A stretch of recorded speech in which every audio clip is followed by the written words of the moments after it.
Welcome to the Good Old Days of Radio show. It's Thursday, and Thursday means the creepy, scary, weird programs that this podcast is now quite famous for airing on Thursdays. We put them out there on Thursdays. You can listen to them whenever you want to, but they come out fresh on Thursday. And we are at the end of a series on great horror shows. We have more, and there'll be more in the future, but for now we're at the end of the series, and we're going to finish off today with an episode of Quiet Please, one of my all-time favorite programs that unfortunately does not exist in great sound quality, although some of them do, but most of them don't. I think this particular one is fairly good. It's June 18th, 1949, and it's called Pavane. And I guess I'll have more comments after we hear it. So here we go. Quiet, please. Quiet, please.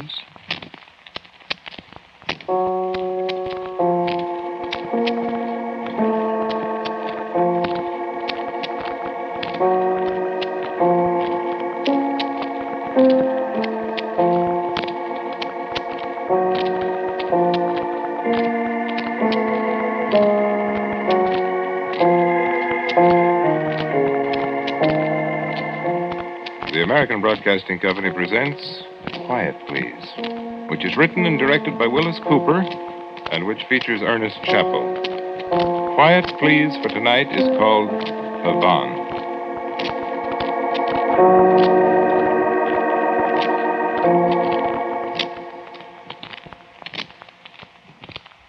You would think that a man going home after more than half a year here in a little town in France would be happy.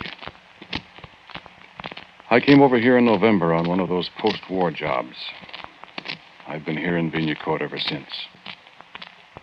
The house here was built in 1341, and the old cemetery out near the abandoned airfield can tell you how many generations of Rocheforts have lived and died here. It was, of course, the oddest kind of coincidence that I, Andrew Pierre Etienne Rochefort, whose family had been American since the days of Lafayette, should return to his ancestral home.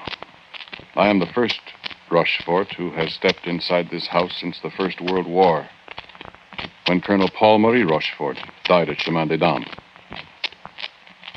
Madame Simone, who owns the house now, has been a most satisfactory doyenne to me and to Ahmed Ali Ibn Musa, my Algerian assistant. Even if she does have difficulty comprehending my French, and I hers. I have succeeded in having the ancient piano tuned.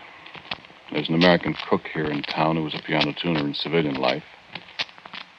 And Ahmed Ali and I have spent some pleasant evenings, alternately at the piano and in long and complicated discussions of Christian and Mohammedan theology.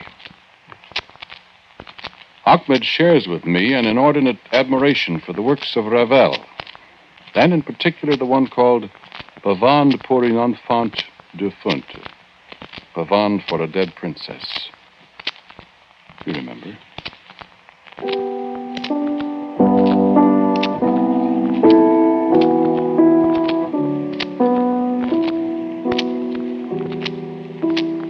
I remember that this night we'd been talking about the curious quality of fatalism that colors the whole life of the Mohammedan.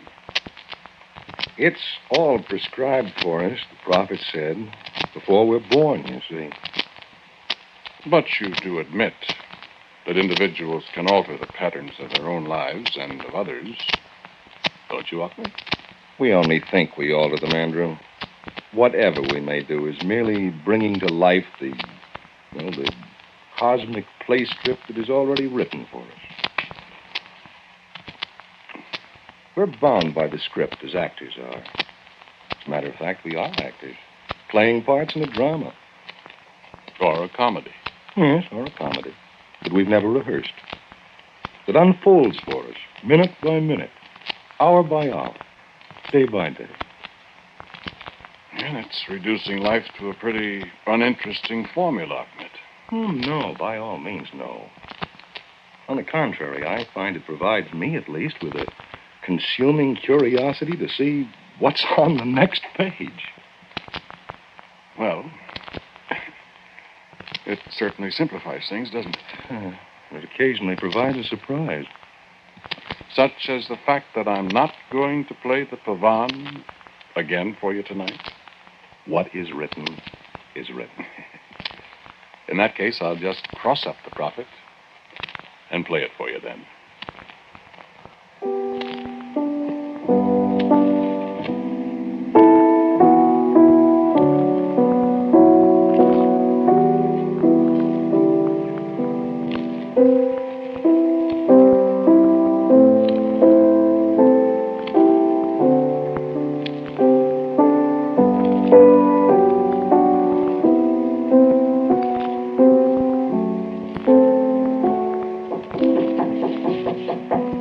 See who it is, will you, Ahmed? Of course.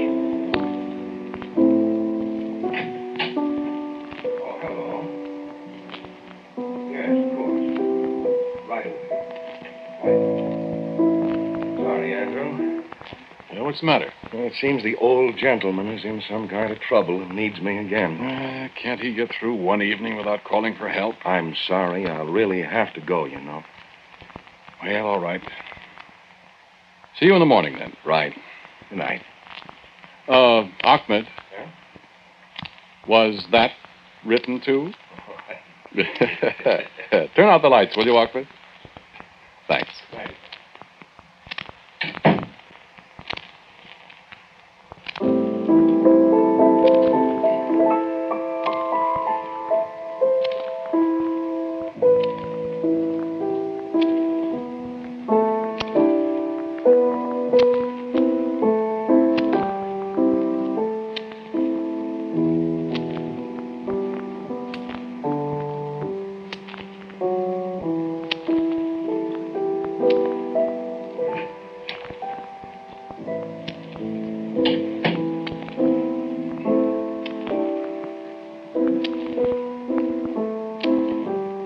I like this. Who's that? Who are you? Moi, je suis la princess. What? I am the princess. Now, wait a minute. I'm sorry. I heard you playing my song, and I wanted to see you. You play very nicely. Well, thank you. Where are you? I can't see you. I'm right here. I can see you. I'll turn on the light. Oh, no. What? Well, why not? Well, if you turn on the light, I'd have to go away. Go away? Go home, you mean? It isn't exactly home. It's where I'm staying. Did you run away from your mother? No. I don't have any mother. Oh. Would you play some more, please? Why? What would you like to hear? My song, please. The one I was playing?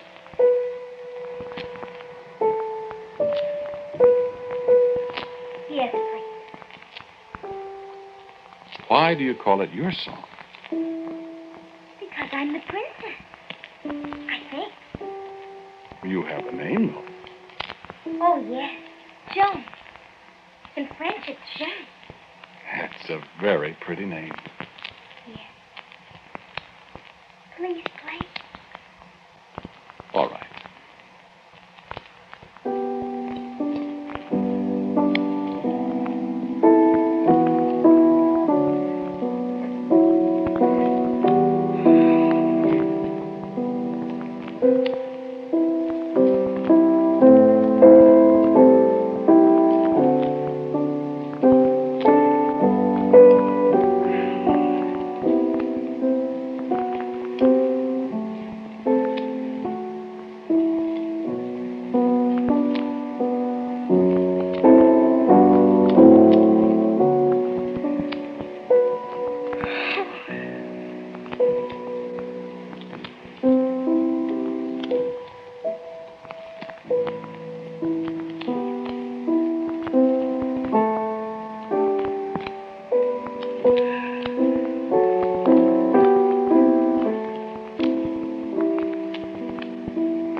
I must go now. Wouldn't you like a chocolate bar to take with you? I don't know what that is. It's nice to eat. No, thank you. Well, maybe your folks would like it. I don't have any folks. Do you have? Me? Oh, yes. I have a wife. You don't have a little girl? No. Not yet. I could be your little girl if you wanted me to. You could. Maybe you wouldn't want me to. Well, I don't know, Joan. I haven't seen you yet. Well, someday you can see me. If you really want to. I'd like to very much. But now I have to go. Would you like me to go with you? It's awfully dark out. And it's late. Oh, no. I'm not afraid of the dark. I will kiss you now. In the dark, I felt the touch of the child's lips on my forehead. And I was conscious of a sweetness and a sadness that was almost a physical blow. And she spoke again in the darkness. Oh, what? I called to her. Joan, wait. Wait, child. Play my song some other night and I'll come back. And then the door closed, and I was alone. I sat for a long time in the dark, thinking of what the war had done to so many thousands of children. Nameless, homeless, hopeless. And it was a long time before I began suddenly to wonder. This little girl, this little princess spoke English. Where did she learn that? And where did she learn the name of the song? Why was she afraid of the light? And I smiled to myself as I thought vaguely of a little girl ghost. But my dreams when I'd gone to bed in the dark were of a little girl who skipped by my side and called me father, but who faded into nothingness when I reached for her hand.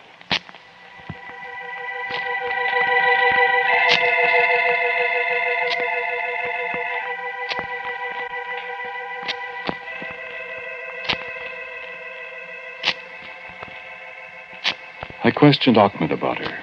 He knew nearly all the unhappy, skinny children of Vineyard Court. None of that description, Andrew. I'm sure I remember it. I asked Miss Lewis, the Quaker girl at the little hospital. No. I'm certain I've never seen a child that answers to that. You say her name is Joan? Joan. That's right. I've never seen her. Well, new children appear almost every day. I'll watch for her, Andrew.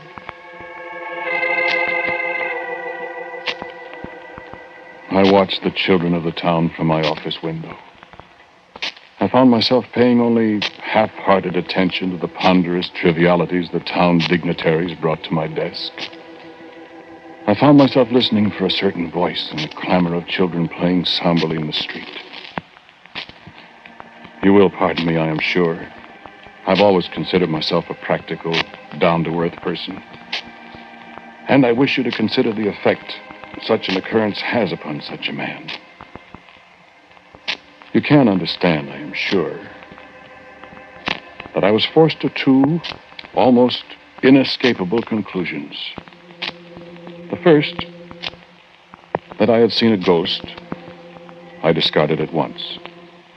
Almost at once. The second, that I had had an extraordinarily vivid dream. This conclusion I accepted. But Ahmed, I am not so sure you're right, Andrew. There's a way, you know, to make sure. I had almost forgotten that. Play my song some other night and I'll come back.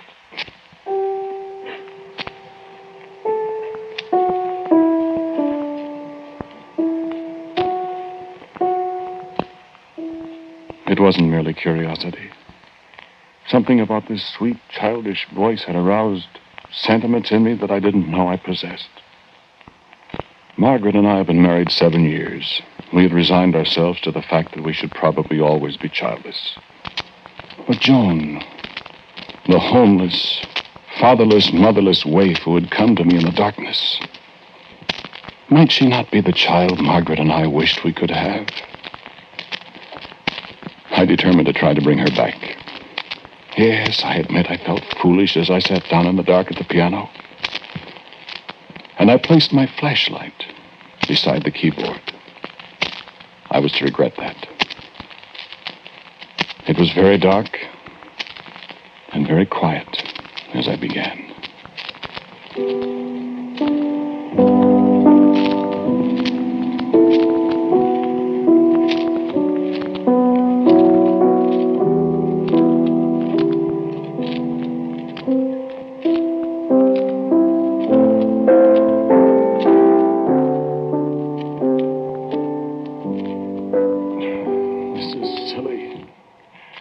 This nonsense won't bring her. Oh, but I'm here. Joan. It was so beautiful. Where did you come from? I just came in. Where have you been all this time, child? Oh, out there. I've been looking everywhere for you. But you didn't play my song. I was afraid it wouldn't bring you. Did you really want me? I wanted you very much. I'm very glad. I was afraid nobody would want me. Joan, where do you live? Well, I'm not sure. Well, what do you mean by that? I'm just not sure. I don't remember very well. Well, Joan, haven't you any parents? Parents? No. Are they? Well, they're not dead. They're just not. I don't understand you, dear. Why did you call me dear? Well, Is it because you love me? Why? Is it? Do you love me? Yes, Joan. Do you have a little girl of your own? No. I wish I could be your little girl. Well, perhaps you could. I could call you Mon Père. Why, yes. And I would have a mama, too. Oh, yes. I would like that. Oh, I would like it very much. Shall I turn on the lights now so we can see each other? No. You couldn't see me if you turned on the light. Are you afraid I'm not pretty? I'm sure you're pretty. I don't know. You'd have blue eyes and dark hair. Yes. And you'd have a pretty little snub nose. With freckles? With freckles. Is that the way you want me? Exactly. Would my mama love me, too? As much as I do, darling. You might not love me if you knew all about me. Oh, yes, I would. I would love you and Mama very much. All my life I would love you. Then it's settled. Now, let's have a look at you, shall we?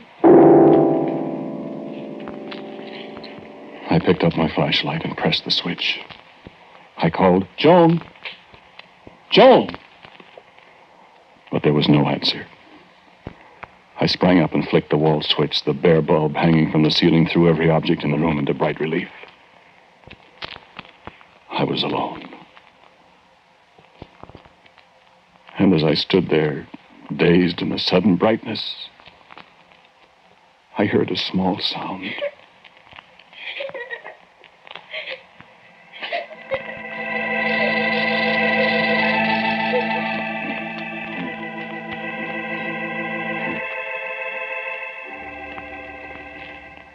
not tell you of the bitterness in my heart when I realized what I had done.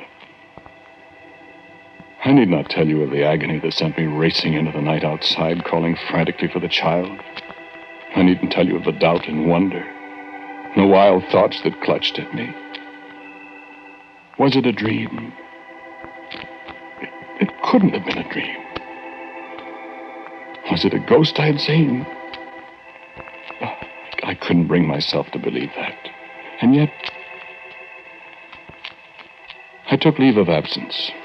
Achman and I and Miss Lewis searched every corner of the town. We took long trips into the country, delved into ancient, deserted houses, questioned hundreds of people. There isn't another single place to look, Andrew. It was a dream, Andrew. But I knew it couldn't have been a dream. And though my friends tried their best to dissuade me, I could not give up my search. Night after night, I sat at the piano. But never the sound of a softly opening door, never anything but silence and solitude and an overpowering sense of guilt. And I fell ill.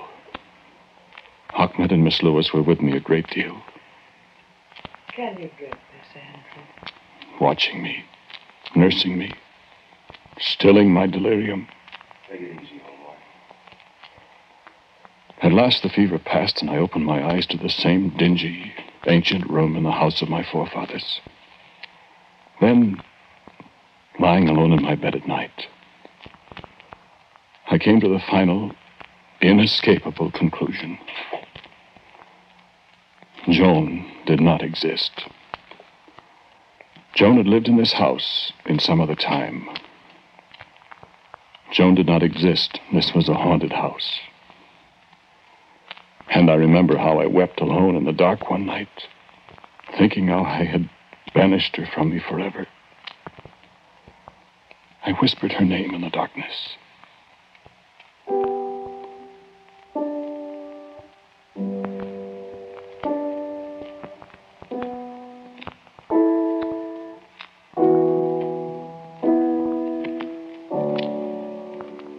I am alone in this room. There can be nobody at that piano. I listen again.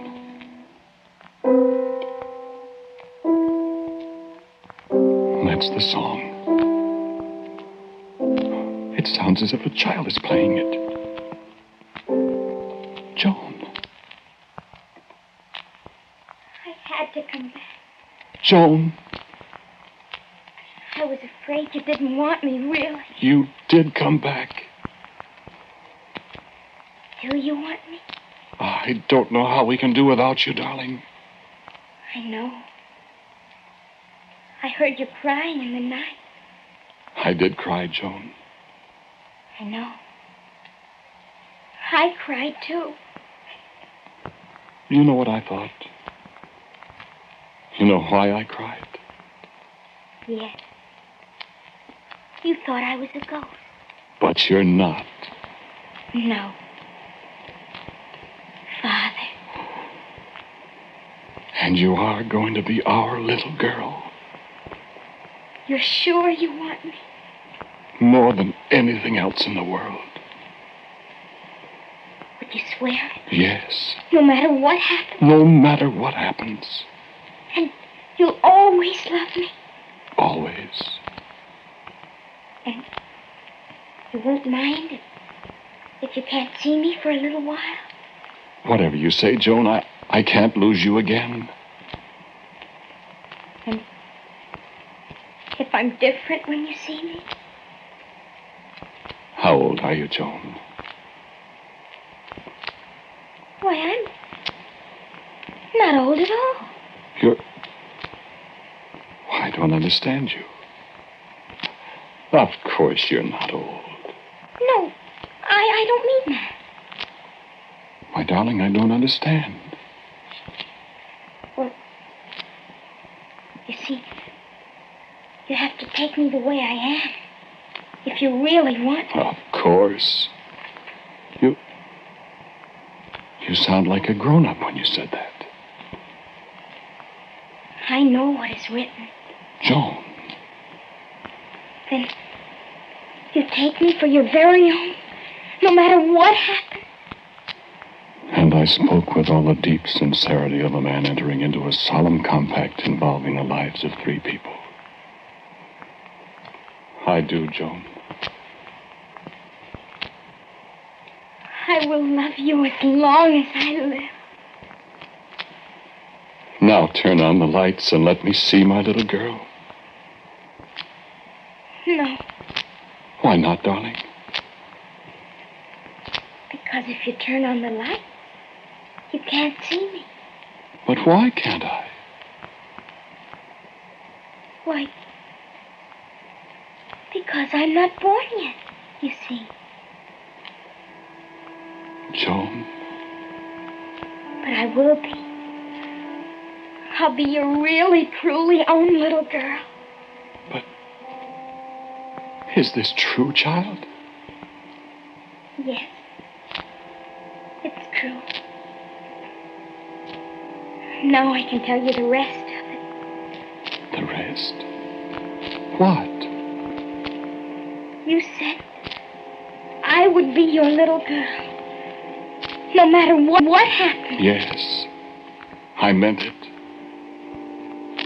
You have to mean it. You said it. I couldn't tell you before.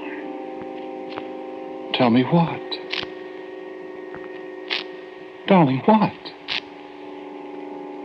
Oh, Father, I loved you so much, and I deceived you. I wanted you to be my father. Oh, what is it? Child, what is it? I'll be your little girl. But not for so very long. Why, what do you mean by that? It is written, Father. I have to die when I'm 8 years old.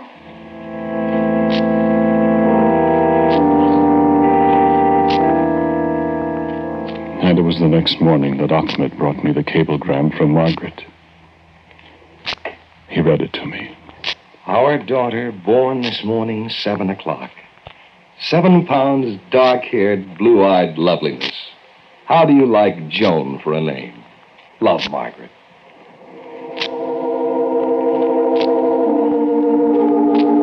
You would think that a man going home after 8 months in a little town in France would be a happy man. Going home to see a newborn daughter. You'd think so, wouldn't you?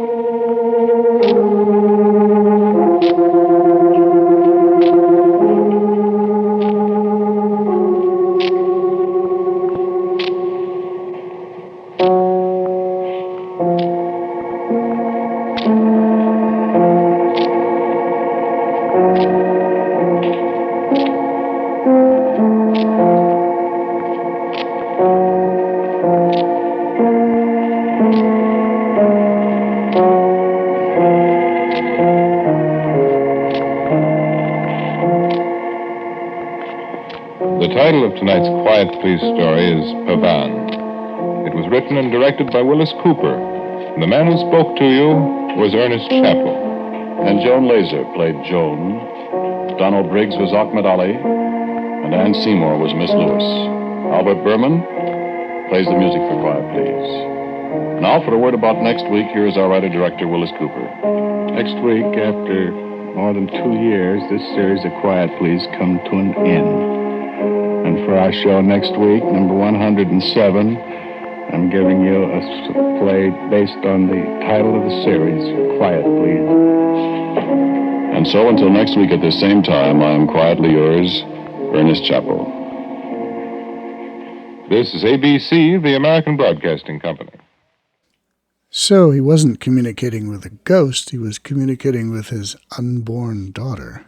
Quite an interesting twist and quite an advanced type story for 1949 radio. Always interesting to hear Wyllis Cooper's takes on things, and that was very, very good writing as usual. Okay, Good Old Days of Radio show back on Tuesday with comedy, I think think we're doing comedy. We're always doing comedy. Okay. Not comedy. Okay. Not comedy on Tuesday. But we were with special guest Keith Scott in our series of shows with him. Back next Thursday with a new series to be announced next Thursday. Okay. All right. That's it for the Good Old Days of Radio show. Check us out on Facebook, Good Old Days of Radio show, goodolddaysofradio.com on the internet. Tell your friends. Keep the broadcasts or podcasts or whatever they call them these days growing. And we'll see you again next time.